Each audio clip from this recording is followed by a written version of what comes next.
Welcome to JNA today. ముందుగా headlines చూద్దాం. అనకాపల్లి జిల్లా పిసినికాడ వద్ద చేయూత నిధుల విడుదల సభకు హాజరైన సీఎం జగన్. చంద్రబాబు పేరు చెప్తే మోసాలు గుర్తొస్తాయని వెల్లడి.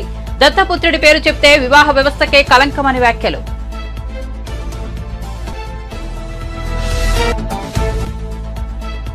తనకు ఇలాంటి వ్యక్తుల సలహాలు సూచనలు అవసరం లేదన్న పవన్. చిత్తూరు జిల్లా ఒక కుటుంబం చేతిలో బంద్ అయిందని విమర్శ. వైసీపీకి కొమ్ము కాస్తున్న పోలీసులు జాగ్రత్తగా ఉండాలని హెచ్చరిక.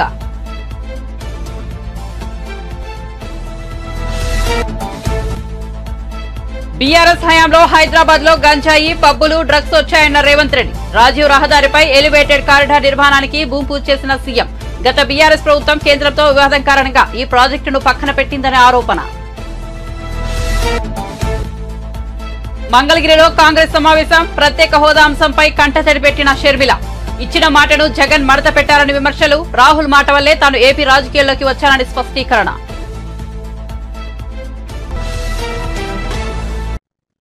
ఇక వార్త వివరాల్లోకి వెళ్తే 4వ విడత వైఎస్ఆర్ చేయూత నిధుల విడుదల కార్యక్రమం నేడు అనకాపల్లి జిల్లా పిసినికాడ గ్రామంలో జరిగేది. ఈ సందర్భంగా సీఎం జగన్ ప్రసంగిస్తూ చంద్రబాబు దత్తపుత్రుడి పేర్లు చెప్తే ఏం గుర్తొస్తుంది అని ప్రశ్నించారు.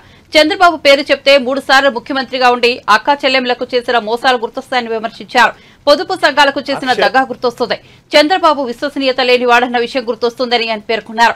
ఇక దత్తపుత్రుడి పేరు చెప్తే వివాహ వ్యవస్థకే కలంకమని సీఎం జగన్ వ్యాఖ్యానించారు. వివాహ వ్యవస్థకే మాయని మచ్చ అని పేర్కొన్నారు. ఈ విలువలు పాటించిన దత్తపుత్రుడు కార్లు మార్చినట్టు భార్యలను మార్చుతాడని వ్యంగ్యం ప్రదర్శించారు. అక్షరాల 16,55,991 మంది అక్క చెల్లెమ్మలు ఈరోజు ఏదో ఒక వ్యాపారం చేస్తూ తమ కుటుంబాన్ని కొడతా ఉన్నా.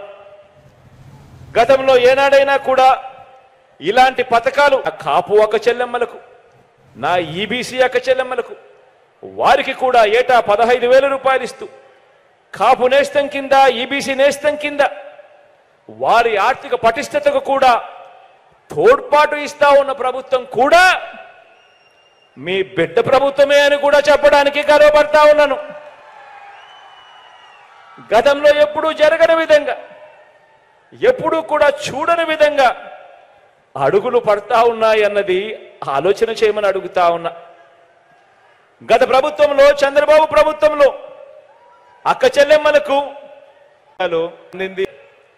బ్యాంకులకు వెళ్ళి ఆ బ్యాంకుల నెలల్లోనే ఆ అక్క చెల్లెమ్మల స్వయం కృషి అయితేనేమి ఈ రెండు కలవడంతో ఈ రోజు నా అక్క పరంగా నా అక్క చెల్లెమ్మల కుటుంబాలకు అది చూపించి ఆ అక్క చెల్లెమ్మ మరో వంక మనకు ప్రతిపక్షంగా ఉన్న చంద్రబాబు గారు, ఆయనతో పాటు దత్తపుత్రుడు, వీరిద్దరి పేరు చెబితే అక్క చెల్లెమ్మలకు ఏం గుర్తుకొస్తుంది? చంద్రబాబు పేరు చెబితే 3 సార్లు సీఎంగా అక్క చెల్లెమ్మలకు చేసిన మోసాలు, వంచనలు అక్క చెల్లెమ్మలకు గుర్తుకొస్తాయి చంద్రబాబు గారి పేరు చెబితే. పొదుపు సంఘాలకు చేసిన దగా గుర్తుకొస్తుంది చంద్రబాబు గారి పేరు చెబితే. విశ్వసనీయత లేని చంద్రబాబు గుర్తుకొస్తాడు. చంద్రబాబు పేరు చెప్పినప్పుడల్లా అక్క చెల్లెమ్మలకు గుర్తుకొచ్చేది. మరి దత్తపుత్రుడి పేరు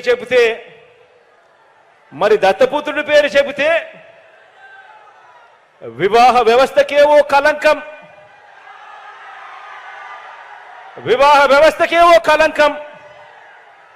ఓ మాయని మచ్చగా గుర్తుకు వస్తాయి. కార్లు మార్చినట్టు భార్యలను మార్చేది, కార్లు మార్చినట్టుగా భార్యలను మార్చేది ఈ విలువలు లేని ఈ దత్తపుత్రుడే అని గుర్తుకొస్తుంది. ఈ దత్తపుత్రుడిని పేరు చెప్పినప్పుడు, విలువలు లేని మనిషిని చూసినప్పుడు.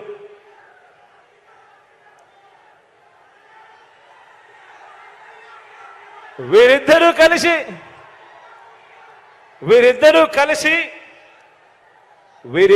కలిసి ఇంటింటికి పంచిన వీరిద్దరి ఫోటోలతో కలిపి సంతకాలు చేసి మేనిఫెస్టో అని చెప్పి 2014లో అక్క చెల్లెమ్మలకు బీఆర్ఎస్ హయాంలో హైదరాబాద్ లో గంజాయి పబ్బులు డ్రగ్స్ వచ్చాయని ముఖ్యమంత్రి రేవంత్ రెడ్డి విమర్శించారు. సికింద్రాబాద్ అల్వాల్ టీమ్స్ సమీపంలో రాజీవ్ రహదారిపై ఎలివేటెడ్ కారిడార్ నిర్మాణానికి గురువారం ముఖ్యమంత్రి భూమి పూజ చేశారు. 11 కిలోమీటర్ల పొడవుతో 6 లైన్లతో 2232 కోట్లతో భారీ ఎలివేటెడ్ కారిడార్ నిర్మిస్తున్నారు. ఈ సందర్భంగా రేవంత్ రెడ్డి మాట్లాడుతూ తాను ఎలివేటెడ్ కారిడార్ అంశాన్ని కేంద్రం దృష్టికి తీసుకెళ్లారని చెప్పారు. గత ప్రభుత్వం ప్రజల అవసరాలను మర్చిపోయిందని ఆరోపించారు. గత ప్రభుత్వం కేంద్రంతో వివాదం కారణంగా ఈ ప్రాజెక్టును పక్కన పెట్టిందని బీఆర్ఎస్ పై మండిపడ్డారు.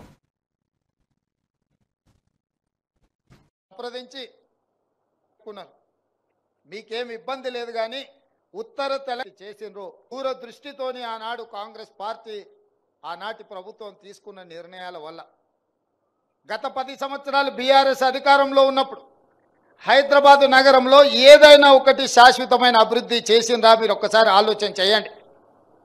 ఈరోజు నగరానికి వచ్చిన ఐటీ కంపెనీలు కావచ్చు, హైటెక్ సిటీ కావచ్చు, అంతర్జాతీయ ఎయిర్పోర్ట్ కావచ్చు, ఔటర్ రింగ్ రోడ్ కావచ్చు, మెట్రో రైలు కావచ్చు, కృష్ణానది జలాలు కావచ్చు, గోదావరి జలాలు కావచ్చు, అదేవిధంగా వివిధ అభివృద్ధి కార్యక్రమాలు ఆనాడు కాంగ్రెస్ పార్టీ ఉన్నప్పుడే చివరికి నక్లెస్ రోడ్ కావచ్చు, అప్పుడప్పుడు సెల్ఫీలు దిగి సెల్ఫ్ డబ్బాలు కొట్టుకుంటున్న కేటీఆర్ గారు దిగే శిల్పారామం కూడా ఆ రోజు కాంగ్రెస్ పార్టీ అభివృద్ధి చేసింది. ఈ నగరంలో ఏదైనా అభివృద్ధి జరిగింది అని అంటే కాంగ్రెస్ అధికారంలో ఉన్నప్పుడే జరిగింది. వారి 10 సంవత్సరాలలో ఏదైనా అభివృద్ధి జరిగిందా, శాశ్వతంగా ఈ నగరానికి ఏదైనా పెట్టుబడి తీసుకొచ్చిండ్రా అని నేను అడుగుతున్నా. మహా అంటే పబ్బులు వచ్చినాయి, నగరానికి గంజాయి వచ్చింది, డ్రగ్స్ వచ్చింది వాళ్ళు వచ్చిన తర్వాత. ఈ నగరంలో వాళ్ళు సాధించిన అభివృద్ధి గత 10 సంవత్సరాలలో ఏదైనా అంచనా వేస్తే గంజాయి వచ్చింది, డ్రగ్స్ వచ్చినాయి, పబ్బులు వచ్చినాయి. ఈ 3 పనులు తప్ప వాళ్ళ హయాంలో జరిగింది ఏం లేదు. అందుకే మేము వచ్చిన ఎంబడే రాష్ట్ర అభివృద్ధి కోసం అవసరమైన ప్రణాళికలన్నిటిని సిద్ధం చేసుకొని కేంద్ర ప్రభుత్వాన్ని, కేంద్ర మంత్రులను, ప్రధానమంత్రిని కలిసి రాష్ట్ర అభివృద్ధి కోసం మేము కృషి చేస్తున్నాం. ఆ కృషిలో భాగంగానే ఇవాళ 40 సంవత్సరాల ఆకాంక్ష ఉత్తర తెలంగాణ అభివృద్ధికి ముఖద్వారమైన ఈ ఎలివేటెడ్ కారిడార్స్ దాదాపుగా 2500 కోట్ల రూపాయలతోని 18.5 కిలోమీటర్లు 6 లేన్ రోడ్డు ఈరోజు మనం ప్రారంభించుకున్నాము. ఈ అభివృద్ధి ఉత్తర తెలంగాణ శాశ్వతమైన అభివృద్ధికి ఉపయోగపడుతుంది. అందుకే మా ప్రభుత్వం బేసజాలు లేకుండా కేంద్ర ప్రభుత్వంతో సంప్రదింపులు జరిపి ఇతర కార్యక్రమాలను కూడా మనము తీసుకొస్తున్నాము. భవిష్యత్తులో కూడా అభివృద్ధి కార్యక్రమాల కోసము కేంద్ర ప్రభుత్వాన్ని మేము అడుగుతూనే ఉంటాం, రాబట్టుకునే ఉంటాం. ఒకవేళ ఇవ్వకపోతే ఖచ్చితంగా ప్రణాళికబద్ధంగా కేంద్ర ప్రభుత్వంతో కొట్లాడతాం. ఇందులో ఎలాంటి శశబిషలకు తావు లేదు. రాష్ట్ర ప్రయోజనాల కోసం అవసరమైతే ఎవరితోనైనా కొట్లాడే శక్తి మాకుంది. ఆ శక్తి మీరు ఇచ్చిండ్రు. ఆ శక్తిని దృష్టిలో పెట్టుకునే నగర అభివృద్ధికి మేము కృషి చేస్తాం. నగరాన్ని అభివృద్ధి పదం వైపు నడిపిస్తాం. హైదరాబాద్ నగరం అంటే అంతర్జాతీయ ప్రమాణాలతోనే అభివృద్ధి చేయాలన్న ప్రణాళికతోని ఫేజ్ 2 మెట్రో పనులను ఈరోజు దాదాపుగా 75 కిలోమీటర్ల ప్రారంభించడానికి 8 తారీఖు రోజు మనం శిలాఫలకం వేసుకుంటున్నాం. ఇదే కాకుండా 55 కిలోమీటర్లు మూసీ రివర్ని. చిత్తూరు వైసీపీ ఎమ్మెల్యే ఆరణి శ్రీనివాసులు పవన్ కళ్యాణ్ సమక్షంలో జనసేనలో చేరారు. ఈ సందర్భంగా పవన్ మాట్లాడుతూ ప్రజారాజ్యం పార్టీలో ఉన్నప్పటి నుంచి తనకు శ్రీనివాస్ తెలుసునని చెప్పారు. తనతో కలిసి ప్రయాణిస్తారని శ్రీనివాస్ చెప్పారని తెలిపారు. చిత్తూరు జిల్లా ఒక కుటుంబం చేతిలో బందీ అయిపోయిందని విమర్శించారు. పెద్దిరెడ్డి, మిథున్ రెడ్డిలతో తనకు వ్యక్తిగత వైరమేమీ లేదని చెప్పారు. మరోసారి వైసీపీ అధికారంలోకి వస్తే రాయలసీమలో ఏమీ మిగలదని అన్నారు. రాయలసీమ నుంచి ఉపాధి కోసం ఎంతో మంది గల్ఫ్ దేశాలకు వెళ్లిపోతున్నారని చెప్పారు. జగన్ గ్యాంగ్ నుంచి రాయలసీమను రక్షించుకోవాలని పేర్కొన్నారు. నిదర్శనంగా కోసం చెప్తున్నాను. ఈ సంఘటన ఒక 2.5 నెలల తర్వాత ఆ తల్లి పడ్డ ఏడుపు నన్ను ఎప్పుడు కదిలించేసేది. నేనేం చెప్పానంటే, నాకు తల్లి 14 ఏళ్ల బిడ్డను కోల్పోయిన తల్లి దివ్యాంగురాలు. మళ్ళీ తను కర్నూలుకి నేను వస్తానని చెప్పండి, ఇది దేశం అంతా తెలియాలి ఈ బిడ్డ జరిగిన అన్యాయం అంటే. పోలీసులు కేసులు తీసుకోవట్లా, ఏదన్నా ఏదైతే వేటాడబడుతున్నాయో అవి తిరిగి వెనక్కి తిరిగినాయి అంటే, వేటాడబడుతున్న క్రూర మృగాలు కూడా పారిపోయేంత గొప్ప నేలది, చదువుల నేలది. కోస్తా ప్రాంతానికంటే కూడా హైయెస్ట్, అత్యధికంగా పంట పండే నేలది ఒకప్పుడు. మనకి మిగతా నేల కర్ణాటకకి వెళ్ళక ముందు. అలాంటి గొప్ప నేల ఈ రోజున ప్రతి ఊర్లో, ప్రతి నియోజకవర్గంలో కొద్ది మంది చేతుల్లో కబంధ హస్తాలు ఇరుక్కుపోయింది. మన కొట్టే సాయిని శ్రీకాళహస్తిలో ఆ సీ ఎవరు చెంపదెబ్బ కొడితే నాకు చాలా కదిలిపోయింది. నిరసనకు కూడా మీకు చెప్పడానికి వీలు లేదంటే, నేను ఢిల్లీకి వెళ్తా వచ్చాను. వచ్చి నాకు ఒకటే అనిపించింది, ఇక్కడ కొట్టే సాయి లాంటి నిలబడే వాళ్ళకి ధైర్యం చెప్పాలి, ఇక్కడ నేను రావాలి, అందుకని వచ్చిన రోజున. ఇది ఎందుకు చెప్తున్నానంటే, మనందరం సమిష్టిగా ఆలోచించకపోతే కొంతమంది చేతిలోకి అధికారం ఉండిపోద్ది. మనలో మనం కొట్టుకుంటా ఉన్నాం, మనలో మనం విడిపోతూ ఉన్నాం. నాయకుడు ఎవరని కాదు, మన సమూహానికి పనిచేసేవాడా కాదా, రాయలసీమ ప్రాంతానికి న్యాయం చేసేవాడా కాదా, అదే చూడండి. నేనైతే ఎక్కడికి పారిపోను. నిన్న రాత్రి కూడా నేను పనిచేసే స్టాఫ్ కింద పోలీసులు వచ్చి, ఇక్కడ మనం కొంచెం రెంట్కి తీసుకుంటే బిల్డింగ్లు, పోలీసులు వచ్చి మన దగ్గర పనిచేసే స్టాఫ్ని భయపెట్టే స్థాయికి వెళ్ళిపోతూ ఉన్నారు. జగన్ ప్రభుత్వానికి ఒకటే చెప్తున్నాను, జగన్ ఇది 2009 కాదు, జగన్ ఇది 2024. మర్చిపోయి మీకు చెప్తున్నాను, ముఖ్యంగా మీరందరూ రాయలసీమ ప్రాంతం నుంచి వచ్చారు కాబట్టి చెప్తున్నా, నేను ప్రాణాలకు తెగించి వచ్చాను రాజకీయాల్లోకి. నేను భయపడ్డా. నేను రౌడీజంకి మంగళగిరిలో ఏర్పాటు చేసిన కాంగ్రెస్ పార్టీ సమావేశంలో పీసీసీ చీఫ్ వైఎస్ షర్మిల ప్రసంగించారు. ఇప్పటికైనా పోరాడకపోతే రాష్ట్రానికి ప్రత్యేక హోదా ఎప్పటికీ దక్కదని అన్నారు. కొత్తగా ఏర్పడిన ఆంధ్రప్రదేశ్ రాష్ట్రానికి ప్రత్యేక హోదా ఊపిరి వంటిదని, కానీ తల్లి లాంటి రాష్ట్రానికి జగన్ వెన్నుపోటు పొడిచారని షర్మిల విమర్శించారు. ఇచ్చిన మాటను జగన్ మడత పెట్టారని, అలాంటి వ్యక్తి వైఎస్ వారసుడు అవుతాడా అని ప్రశ్నించారు. ఇక తాను ఏపీ రాజకీయాల్లోకి వచ్చింది వ్యక్తిగత కారణాలతో కాదని స్పష్టం చేశారు. అలాగైతే తాను 2019లోనే ఏపీ రాజకీయాల్లోకి వచ్చి ఉండేదానని వివరించారు. ఏపీకి ప్రత్యేక హోదాపై భరోసా ఇచ్చిన ఏకైక వ్యక్తి రాహుల్ గాంధీ. ఆయన మాట వల్లే తాను ఏపీ రాజకీయాల్లో ప్రవేశించానని షర్మిల పేర్కొన్నారు. నిలబడలేని మీరా రాజశేఖర రెడ్డి గారి వారసు. పోనీ జగనన్న గారు రక్తం పచ్చుకుని పుట్టారు కదా, ఉందా జగనన్న గారికి ఆలోచన? రాజశేఖర రెడ్డి గారు జలయజ్ఞంలో ప్రాజెక్టు 54 ప్రాజెక్టులు మొదలు పెట్టాడు. ఆంధ్ర రాష్ట్రంలో 12 ప్రాజెక్టులు పూర్తి చేస్తే 42 ప్రాజెక్టులు ఇంకా అలాగే ఉంటే ఏమన్నాడు జగనన్న గారు? నేను 6 నెలల్లో పూర్తి చేస్తానన్న జగనన్న గారు రాజశేఖర రెడ్డి గారు తలపెట్టిన ప్రాజెక్టులనైనా పూర్తి చేశారా? ఎన్ని పూర్తి చేశారు? 10 చేశారా? 5 చేశారా? 2 చేశారా? మీరా రాజశేఖర రెడ్డి గారి వారసు. ఆంధ్ర రాష్ట్ర ప్రజల కోసం నిలబడలేని మీరా రాజశేఖర రెడ్డి గారి వారసులు. ఇదేనా మాట నిలబెట్టుకోవడం అంటే? మడమ తప్పకపోవడం అంటే? ఇచ్చిన మాటను మడత పెట్టారు కదా మీరా రాజశేఖర రెడ్డి గారి వారసు. ఆలోచన చేయాలి, రాష్ట్ర ప్రజలందరూ కూడా ఆలోచన చేయాలి. ఈరోజు వ్యక్తిగత కారణాల కోసం రాజశేఖర రెడ్డి బిడ్డ ఆంధ్ర రాష్ట్ర రాజకీయాలలో అడుగుపెట్టలేదు. వ్యక్తిగత రాజకీయాల కోసమే అయితే, వ్యక్తిగత కారణాల కోసమైతే రాజశేఖర రెడ్డి బిడ్డ 2019లోనే ఆంధ్ర రాష్ట్రంలో అడుగు పెట్టాల్సి ఉన్నింది. కానీ ఈరోజు ఆంధ్ర రాష్ట్రంలో రాజశేఖర రెడ్డి బిడ్డ అడుగు పెట్టింది అంటే ఎందుకు పెట్టింది? ఎందుకంటే ప్రత్యేక హోదా కోసం కనీసం పోరాడే వాళ్ళు కూడా లేకపోయారే అని. మనం పోరాడకపోతే ఆంధ్ర రాష్ట్రంలో ప్రత్యేక హోదా ఎప్పటికీ రాదు. కాబట్టి ప్రత్యేక హోదా ఇస్తానన్న ఏకైక వ్యక్తి రాహుల్ గాంధీ గారు. మొట్టమొదటి సంతకం రాహుల్ గాంధీ గారు ప్రత్యేక హోదా మీద పెడతానన్నారు. కాబట్టి ఆ మాట పట్టుకొని రాజశేఖర రెడ్డి బిడ్డ ఈరోజు ఆంధ్ర రాష్ట్రంలో అడుగుపెట్టింది.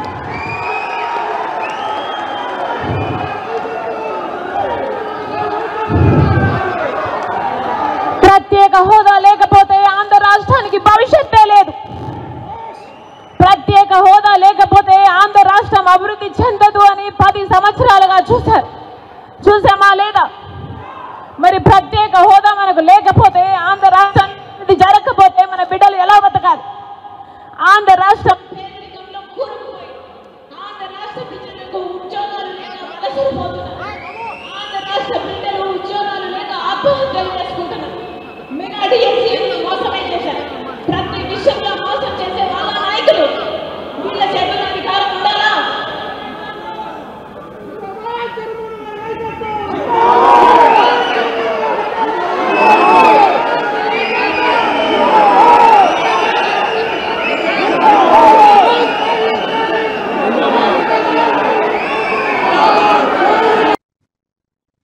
రేవంత్ రెడ్డి వ్యాఖ్యలకు BRS working president KTR counter ఇచ్చారు. రేవంత్ పక్కనే మానవ బాంబులు ఉన్నాయన్నారు కేటీఆర్. రేవంత్ కు ఫ్రస్ట్రేషన్ ఎక్కువైంది. రేవంత్ రెడ్డి 5 ఏళ్లు ముఖ్యమంత్రిగా ఉండాలి. కాంగ్రెస్ ఇచ్చిన 420 హామీలు అమలు చేయాలి. సీఎం రేవంత్ రెడ్డి నువ్వు మగాడువైతే ఇచ్చిన హామీలు నిలుపుకోవాలని, దమ్ముంటే 100 రోజుల్లో 2 లక్షల రుణమాఫీ చేయాలన్నారు. అబద్దాలు చెప్పి రేవంత్ రెడ్డి గద్దెనెక్కారని మండిపడ్డారు కేటీఆర్.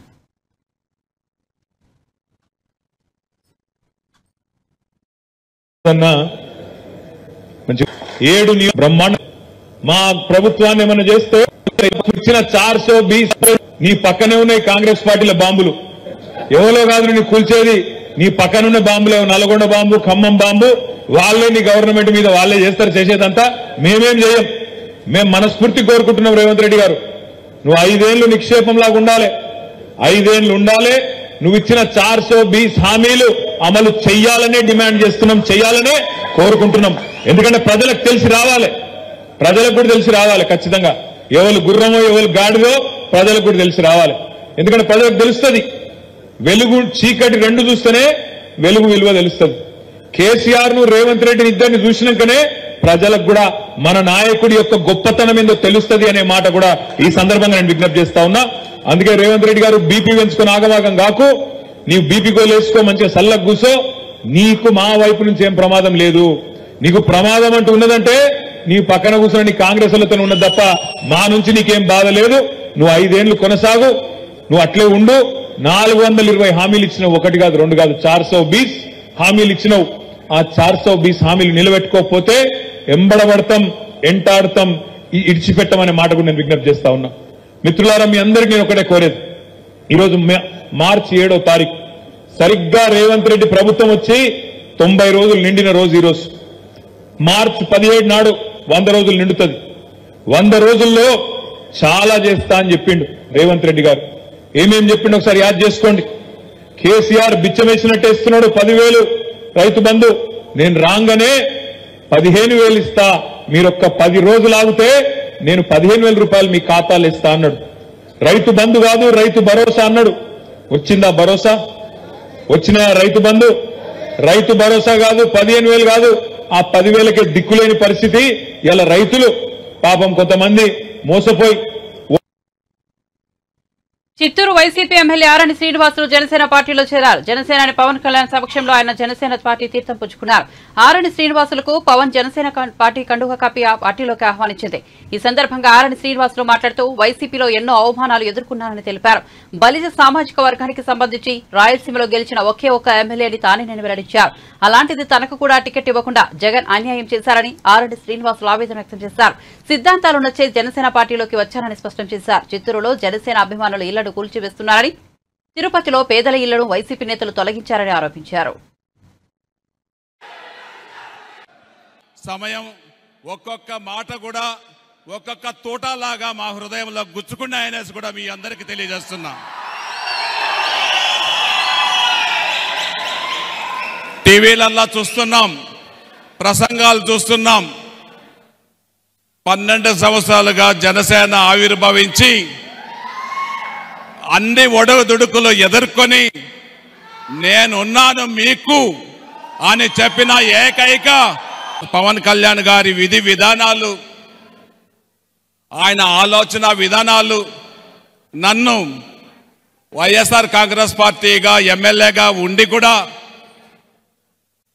మన అధ్యక్షుల వారిని కలిసిన వెంటనే ఆయన చెప్పిన మాటలు హృదయంలో గుచ్చుకున్నాయి. అది నేను కూడా ఈరోజు మీ అందరికీ తెలియజేస్తున్నా. ఈ రోజు నుంచి నేను జనసేన అధ్యక్షులు మన పవన్ కళ్యాణ్ గారితో నడిచేదానికి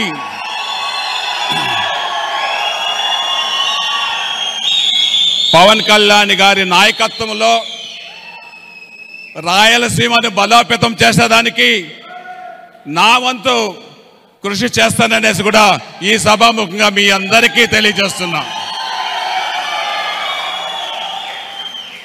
మీరందరూ కూడా ఎన్నో ఒడిదుడుకులు ఎదుర్కొని మన నాయకులు పవన్ కళ్యాణ్ గారిని నమ్మి మీరు ఒక్కొక్క విలేజ్లో, ఒక్కొక్క పంచాయతీలో, ఒక్కొక్క డివిజన్లో కొంతమంది ఉన్నా కూడా మీరు సైనికుల వీర మహిళలు, చిలకలూరిపేటలో ఈ నెల 17న టీడీపీ జనసేన ఉమ్మడి మేనిఫెస్టోను విడుదల చేస్తామని నాదెండ్ల మనోహర్ తెలిపారు. టీడీపీ నేత అచ్చెన్నాయుడుతో కలిసి మీడియాతో మాట్లాడుతూ ఆయన ఈ విషయాన్ని తెలిపారు. రాష్ట్ర భవిష్యత్తు కోసమే టీడీపీ జనసేనలు పొత్తు పెట్టుకున్నాయని చెప్పారు.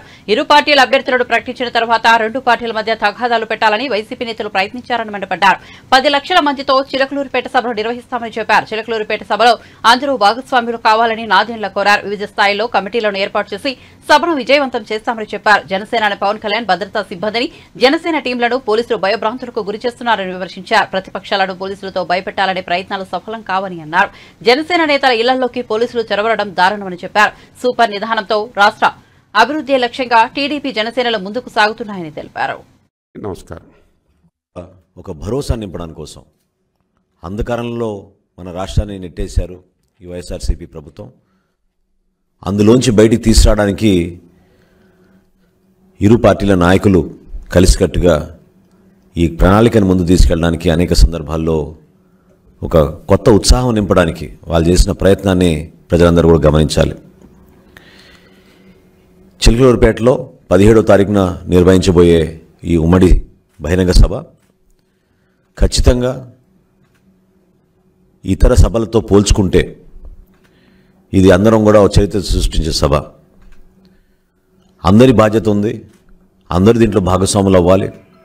ప్రతి ఒక్కరూ ఏ విధంగా మనం ఈ సభ విజయం కోసం మన వంతు మనం సహకారం అందించగలుగుతామో ఆ విధంగా మనం ముందుకు అడుగు వేయాలని చెప్పి జనసేన పార్టీ అధ్యక్షులు పవన్ కళ్యాణ్ గారి కోరిక మేరకు మన జన సైనికుల్ని, వీర మహిళల్ని, పార్టీ నాయకులందరినీ కూడా మనస్ఫూర్తిగా ఈ సందర్భంగా వాళ్ళకి ఆహ్వానం పలుకుతున్నాం.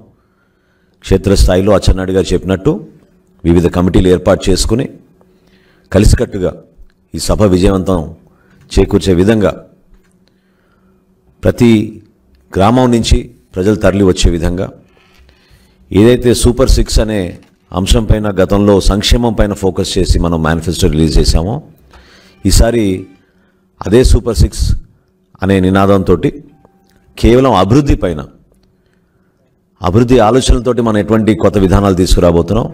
రేపటి రోజున ప్రభుత్వం ఏర్పడిన తర్వాత ప్రతి కుటుంబానికి ఆ అభివృద్ధి ఫలాలు అందే విధంగా, ప్రతి ప్రాంతానికి అభివృద్ధి ఫలాలు అందే విధంగా తీసుకున్న నిర్ణయాలు ఆ రోజు నా సభలో ప్రకటించబోతున్నాం. దయచేసి ప్రతి ఒక్కరు కూడా ఈ సభను విజయవంతం చేయాల్సిన బాధ్యత మనందరిపైన ఉంది. పార్టీ శ్రేణులందరినీ కూడా మనస్ఫూర్తిగా నేను కోరుతున్నాను, పవన్ కళ్యాణ్ గారి తరఫున నిలబడండి. స్థానికంగా మనం చేయాల్సిన ఏర్పాట్లు మనం చేద్దాం. అనేక సందర్భాల్లో మనం ఏ విధంగా కలిసికట్టుగా కార్యక్రమాల్ని విజయవంతంగా నిర్వహించామో అదేవిధంగా మన పార్టీ అధ్యక్షులు కోరినట్టుగా తప్పకుండా తెలుగుదేశం పార్టీ శ్రేణులతోటి క్షేత్రస్థాయిలో కలిసి ఈ కార్యక్రమాన్ని విజయవంతం చేసేటట్టు ప్రతి ఒక్కరు కూడా కృషి చేయాలని ఈ సందర్భంగా కోరుకుంటూ, నిన్న రాత్రి జరిగిన సంఘటన రాజకీయాల్లో బహుశా ఒక సుదీర్ఘ ప్రయాణం చేసిన ప్రతి ఒక్కరికి అర్థమవుతుంది. వింత ఆలోచనలతోటి, ఫ్రస్ట్రేషన్ తోటి ఒక నియంత పరిపాలిస్తున్నప్పుడు పరిపాలన యంత్రాంగం కూడా ఆ వ్యవస్థకి చెడు. రాష్ట్రంలో దళితులంతా వీహెడ్ జగన్ అని ముక్తకంఠంతో నినదిస్తున్నారని తెలుగుదేశం పొలిట్ బ్యూరో సభ్యులు వల్లరామయ్య ధ్వజమెత్తారు. జగన్ సీఎం అయిన రోజు నుంచి దళితులపై వరుసగా 6,000కు పైగా దాడులు జరిగాయని పేర్కొన్నారు. వివిధ సందర్భంలో జరిగిన దాడుల్లో మొత్తం 28 మంది చనిపోయారని వల్లరామయ్య ఆరోపించారు. సామాజిక బస్సు యాత్రలో తరిమి కొడతారని, దళిత పల్లెల్లోకి వెళ్లే ధైర్యం వైసీపీ నాయకులు చేయట్లేదని వర్ల ఎద్దేవా చేశారు. రాష్ట్రంలో దళిత వర్గాలంటే అసలు పడదు. ఆయన దళిత వ్యతిరేకి. ఆయన దళితుల ఓట్లు కావాలి, అబద్ధాలు చెబుతాడు, అసత్యాలు చెబుతాడు, అసాధ్యపు వాగ్దానాలు చేస్తారు. దళిత ఓట్లు దండుకొని అధికారంలోకి వచ్చిన ఆయన దళిత వ్యతిరేకంగా అడుగడుగున వ్యవహరిస్తూ ఉన్నాడు. దళితులను రాష్ట్రంలో ఈసడించుకుంటున్నాడు ఆయన. I don't know why. ఒక పక్క దళితులందరూ మా మేనమామలు అంటారు. అబద్ధం అది, అసత్యం అది. దళితుల మీద ఏమాత్రం అభిమానం లేదు, ఏమాత్రం గౌరవం లేని వ్యక్తి జగన్మోహన్ రెడ్డి గారు. అడుగడుగున వ్యక్తం చేస్తున్నాడు.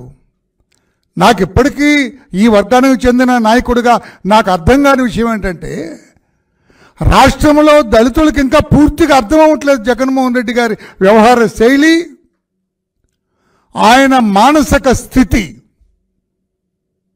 ఆయన దళిత వ్యతిరేకాన్ని మొత్తుకుంటున్న బిగినింగ్ నుంచి కూడా రాష్ట్ర ప్రజలు ఎందుకో అర్థం చేసుకోవడానికి ప్రయత్నం చేయట్లేదు. మీకు ఒక్క ఉదాహరణ చెబుతాను, ఇప్పుడు లేటెస్ట్ ఉదాహరణ చెబుతాను నేను.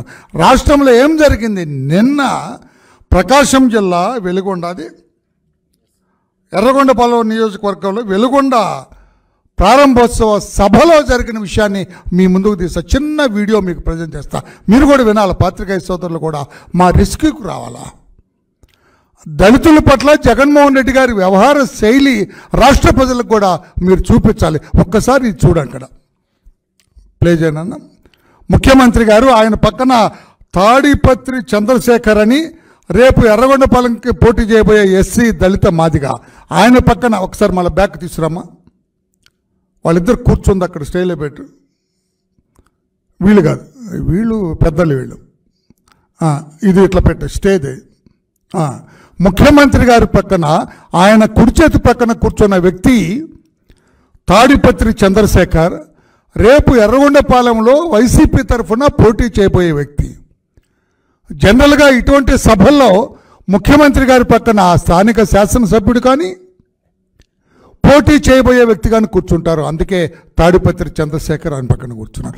ఆయన పక్కన కూర్చున్న వ్యక్తి గౌరవ మంత్రి, ఎర్రగొండపాలెం ఎమ్మెల్యే, ఆయన మంత్రి కూడా, ఒక సీనియర్ మంత్రి.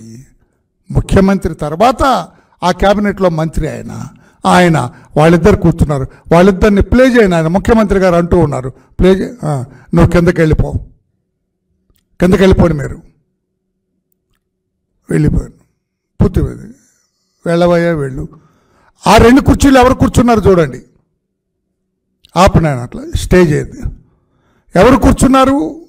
ముఖ్యమంత్రి గారి కుడి పక్కన కూర్చున్నామే బూచేపల్లి వెంకాయమ్మ గారు. ఆవిడ she's the ZP chairperson of Prakasam district. ఆమె రెడ్డి గారే కదా, ఆమె రెడ్డి గారి శ్రీమతి. ఆమె పక్కన కూర్చున్న వాళ్ళు వైవి సుబ్బారెడ్డి గారు, ఏ పదవి లేని వ్యక్తి.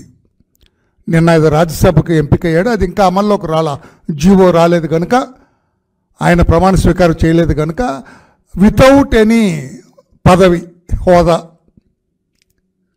ఆయన కూర్చున్నారు. ఏది మంత్రి సురేష్ ఎక్కడ?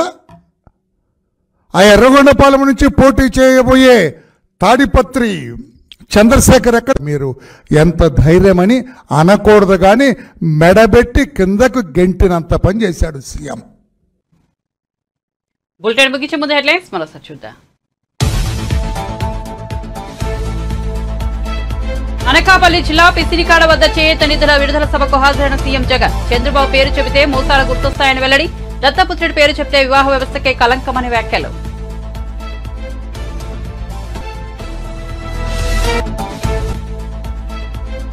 తనకు ఇలాంటి వ్యక్తుల సలహాలు సూచనలు అవసరం లేదన్న పవన్. చిత్తూరు జిల్లా ఒక కుటుంబం చేతిలో బందీ అయిందని విమర్శ. వైసీపీకి కొమ్ము కాస్తున్న పోలీసులు జాగ్రత్తగా ఉండాలని హెచ్చరిక.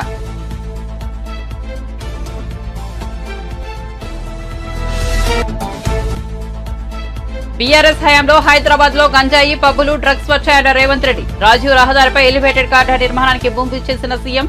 గత బీఆర్ఎస్ ప్రభుత్వం కేంద్రంతో వివాదం కారణంగా ఈ ప్రాజెక్టును పక్కన పెట్టిందన్న ఆరోపణ. మంగళగిరిలో కాంగ్రెస్ సమావేశం. ప్రత్యేక హోదా అంశంపై కంటదడి పెట్టిన చెర్మిల ఇచ్చిన మాటను జగన్ మడత పెట్టారని విమర్శలు. రాహుల్ మాట వల్లే తాను ఏపీ రాజకీయాల్లోకి వచ్చారని స్పష్టీకరణ. మరిన్ని అప్డేట్స్ కోసం చూస్తూనే ఉండండి జై నైట్ టుడే.